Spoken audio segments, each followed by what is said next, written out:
चारधाम यात्रा को लेकर सीएम धामी ने कहा कि यात्रा की तैयारी पूरी हो गई, पेयजल की भी व्यवस्था पुख्ता है। हम लोग चारधाम यात्रियों के स्वागत के लिए तैयार हैं।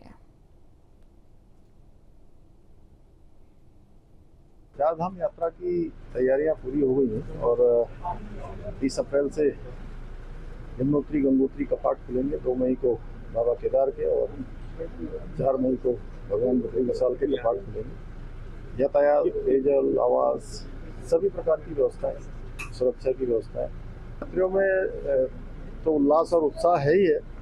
यात्रा का जो प्रबंध करने वाले हैं, यात्रा को संचालन करने वाले हैं, यात्रा के स्टेक होल्डर्स हैं, उनके लिए तो ये हर वर्ष ही बड़ा उल्लास और उत्साह का वातावरण होता है। अपने आप में बहुत बड़ा उत्सव है यात्रा। हम सभी के स्वागत के लिए तैयार हैं। तैयारी मुख्यमंत्री जी ने लगातार इसकी समीक्षा कर रहे हैं।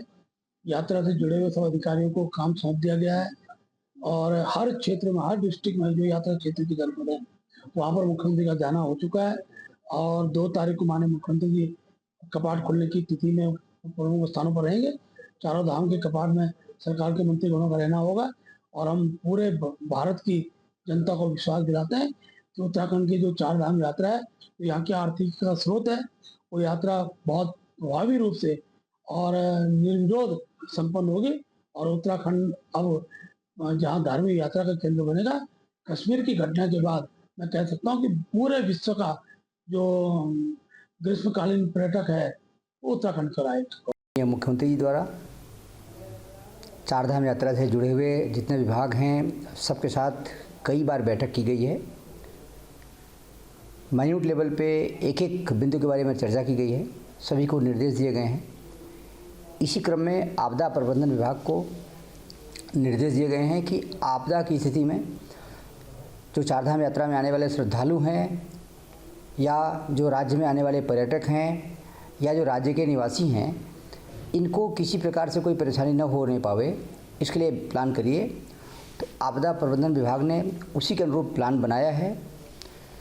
कहीं भी जहाँ पे आपदा संभावित हैं, किस किस प्रकार की आपदाएँ आती हैं, इसके बारे में जनपदों से डिटेल में बात की गई है, दिशा निर्देश निर्गत किए गए हैं और जहाँ जहाँ भूस्खलन की संभावना होती है वहाँ पर जब मौसम ख़राब होगा तो वहाँ जेसीबी मशीनें, मैन पावर तैनात रहेंगे।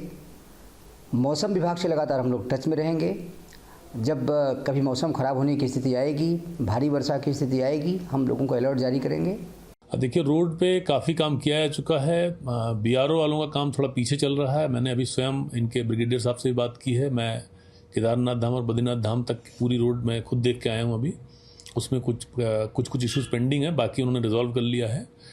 NHIDCL का एक नंद प्रयाग में जो एक स्लाइड वाला जोन है, उस पर काम चल रहा है। उस पर रोड हम इतना चौड़ा करना चाह रहे हैं जिससे कि दोनों तरफ से गाड़ी निकलती रहे।